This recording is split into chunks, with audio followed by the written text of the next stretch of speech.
This is the secret alchemy that gave ancient China absolute power. Most people see green rocks, but he is about to resurrect a 3,000-year-old formula so valuable, emperors buried craftsmen alive who leaked it. To turn cursed green stone into the metal that built dynasties, he violently crushes malachite into emerald dust and dumps it into a primitive furnace. As temperatures soar beyond 1,000 degrees, something impossible begins. Watch this ancient chemistry. The screaming heat forces a molecular divorce, carbon rips oxygen from copper, and molten red metal begins weeping from the stone like blood. This gamble nearly killed entire civilizations. One wrong breath of air, and it oxidizes back into worthless dust. Now for the genius that separated kingdoms from empires. He melts dark wax, pours it into molds, then violently carves nightmare Taoti monsters into the surface.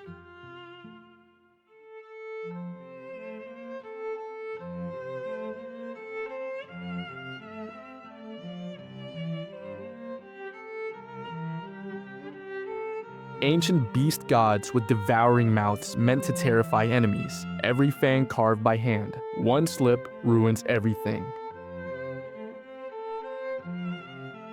He dips the wax sculpture into ceramic slurry, building layer after layer, then he places it in a roaring kiln. The wax doesn't just melt, it vanishes like a ghost, leaving a perfect hollow tomb waiting for metal. He combines his copper with tin, creating bronze, an alloy harder than stone. This formula was so deadly valuable, leaking it meant execution. He adds straw ash to draw out impurities, then pours the glowing orange liquid into the ceramic mold. The molten bronze floods the ghost space left by the vanished wax, wrapping around phantom legs, filling carved demon eyes. After cooling overnight, he brutally hammers away the ceramic shell. What emerges stops time. He files away rough edges and scrubs with water until golden brown bronze glows with inner fire. The Taoti monsters stare out with hypnotic precision, every nightmare scale preserved in immortal metal. These are Fengwen Jue, ritual cups that held sacrificial wine for emperors speaking to gods. Without this nearly extinct lost wax casting, there would be no ancient Chinese dynasties, no bronze weapons, no civilization that ruled for 3,000 years.